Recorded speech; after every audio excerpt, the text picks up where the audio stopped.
En tant que personne qui emprunte le taxi Yango, je peux dire Yango a apporté une évolution au niveau du taxi parce que grâce à Yango aujourd'hui, le particulier qui commande son taxi peut attendre maximum 10-15 minutes et son taxi il arrive, il monte et il part à sa course et c'est sécurisé. Loi, je dirais oui, dans le sens où je m'inscris en tant que particulier qui emprunte le transport, mais pas en tant que conducteur.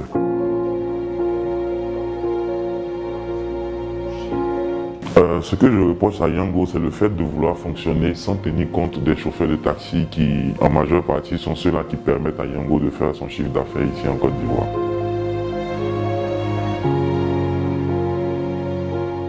Aux dernières nouvelles, quand j'ai arrêté l'activité, quand j'ai retiré mon véhicule de Yango, Yango prélevait jusqu'à 18% sur chaque course.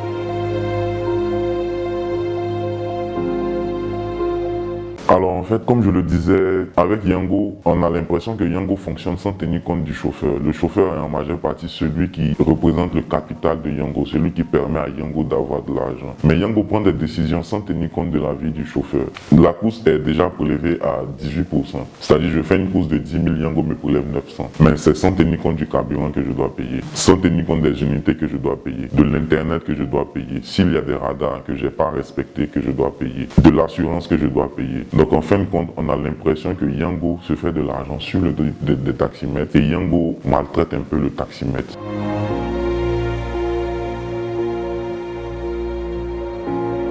Pour répondre à cette question-là, je veux essayer de vous relater certains faits.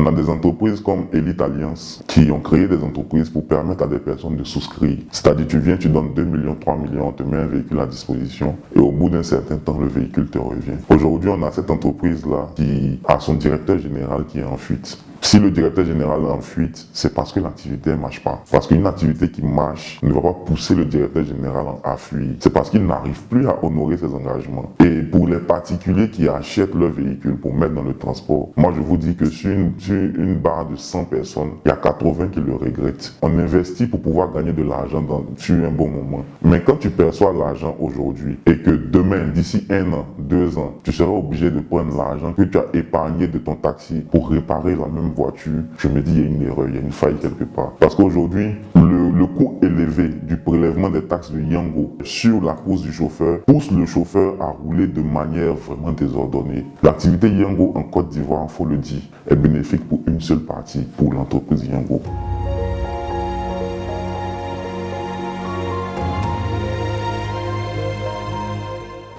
C'est pas une manière de voler le propriétaire du véhicule, mais c'est une manière pour lui en fait d'éviter de payer beaucoup de taxes à Yango. Je reviens toujours sur le pourcentage élevé. Quand tu fais une course de 10 000 et que Yango te prélève 900, et qu'à la fin de la journée, tu dois payer 20 000 francs à ton propriétaire, faire ton plein, qui le plus souvent, le minimum, c'est 18 000, et que tu dois toi-même rentrer à la maison avec un peu d'argent pour pouvoir nourrir ta famille, tu es obligé de rouler hors Yango. C'est vraiment pas du vol, c'est une réflexion qui est vraiment bien mise en place par les chauffeurs pour pouvoir gagner de l'argent.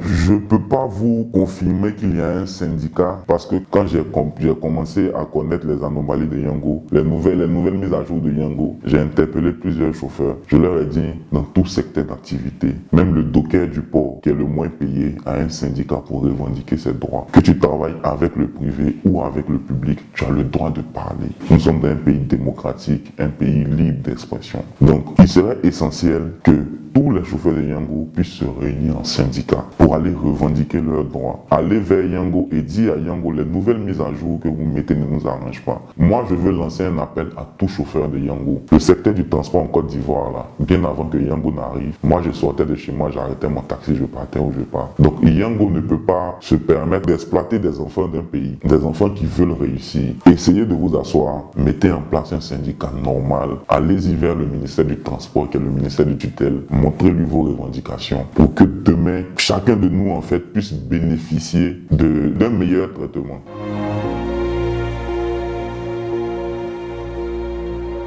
Le coût du transport ne risque pas d'augmenter. Pourquoi je dis ça? Parce que je pense que le ministère du Transport en Côte d'Ivoire a établi une base sur laquelle Yango se base pour fixer les prix. Mais je dirais que le passager lui-même sera encore plus en sécurité. Parce que vous voyez aujourd'hui sur Facebook, on a certains passagers qui viennent le plus souvent pour dire « j'ai failli être agressé par tel chauffeur. Le véhicule n'était pas propre. Le véhicule est cabossé. La climatisation ne marchait pas bien. » Ça rejoint tout ce que je disais en fait. Quelqu'un qui sort de chez lui, qui laisse enfants et femmes à partir de 5 heures pour rentrer à minuit. Il doit prendre une course à Cocody, Rivera Palmeraie pour aller au plateau qui est de 4000, 4500. Mais il ne va pas venir rouler à 10 km/h pour arriver au plateau. Sachant que dans ces 4000, déjà, il y a 18% qui disparaissent. Et quand il va arriver au plateau, il peut avoir une autre course. Donc il roule vraiment à vive allure pour pouvoir arriver à sa destination. Mais aujourd'hui, vous allez voir que si un syndicat est créé, le ministère des Transports saisit l'affaire, Yango réduit son pourcentage qui est de 18%. Moi, je veux qu'on vienne jusqu'à 10%. Mais le chauffeur, il bénéficie.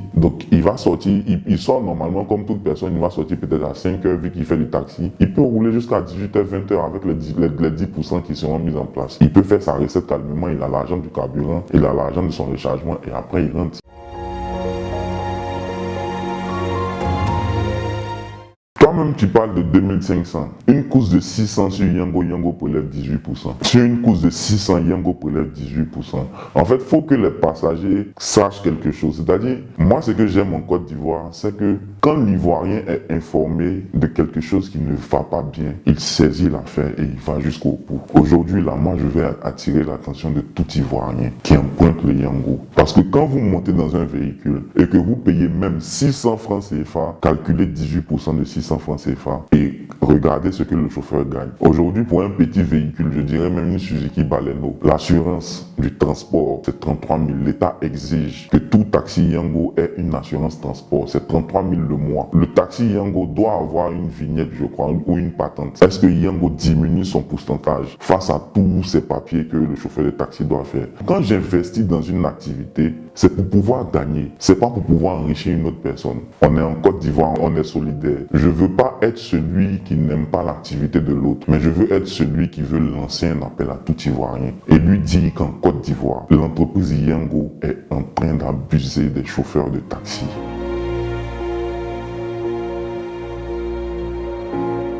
Le rôle de Yango en Côte d'Ivoire, c'est la mise en relation, il n'y a rien d'autre. C'est une entreprise qui a été créée pour faire de la mise en relation entre le passager et le chauffeur de taxi. Si tu veux, c'est une innovation dans le secteur du transport, mais une innovation qui devient de plus en plus compliquée pour le chauffeur de transport. Il y a beaucoup de choses qui doivent changer sur Yango. Il y a énormément de choses qui doivent changer sur Yango. Ça, il faut que les Ivoiriens le sachent. Quand moi, j'entre ma carte bancaire sur Yango et que je décide de commander un taxi et que je paye par prélèvement bancaire. Quand vous payez par prélèvement bancaire, l'argent est censé venir directement chez le chauffeur. Tu peux faire une course de 10 000 francs avec un chauffeur et les 10 000 francs sont reversés au chauffeur en tant que bonus pour conduire. Pas de l'argent qu'il va gagner sur son Wave ou bien sur son Orange Money. Puis encore, quand Yango t'envoie une course et que toi tu valides pas la course, Yango te fait des moins. Tout est conçu dans l'application pour être bénéfique uniquement qu'à l'entreprise. Le chauffeur, c'est l'esclave de l'entreprise. Il y a beaucoup d'anomalies dans Yango là. Si on veut parler, on ne va pas quitter ici.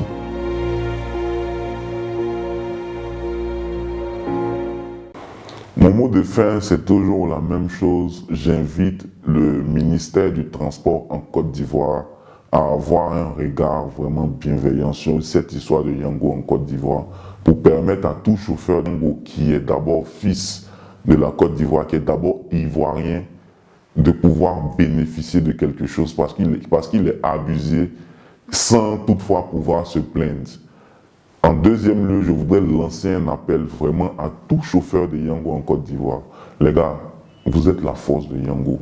Vous êtes ceux-là même qui permettent à Yango en fait de pouvoir avoir de l'argent. C'est vous qui souffrez, c'est vous qui vous soignez, c'est vous qui prenez soin de vos véhicules, c'est vous qui faites le plein de vos véhicules. Sans vous là, Yango ne peut pas fonctionner. Toute personne bien organisée dans un secteur d'activité fonctionne avec un syndicat. Même le plus bas métier en Côte d'Ivoire a un syndicat. Vous aussi, vous avez le droit de créer un syndicat. Créez votre syndicat, énumérez tous les différents problèmes qu'il y a, allez-y vers le ministère du Transport, déposez votre différentes requêtes. S'ils n'ont pas réagi, vous avez le droit de mener une grève contre Yango. Une seule grève, en une seule journée, c'est des millions que Yango va perdre. Ils vont être obligés de vous appeler sur une table pour discuter, pour trouver des solutions. Vous ne pouvez pas continuer à payer 18% pendant longtemps. Je voudrais aussi attirer l'attention de tout passager. N'accusez pas le chauffeur. Le chauffeur, là, il souffre beaucoup plus que vous. Parce qu'aujourd'hui, le chauffeur de Yango en Côte d'Ivoire est abusé.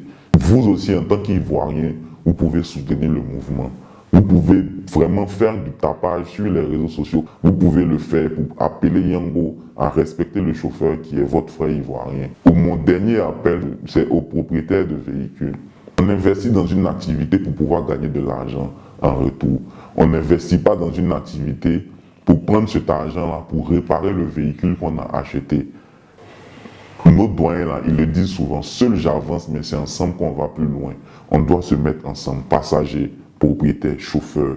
On doit se mettre ensemble pour aller vers Yango, pour leur demander de réduire toutes les conditions qui ne servent à rien, sinon qui profitent uniquement qu'à eux. C'est un peu ce que je voulais dire et merci à tous.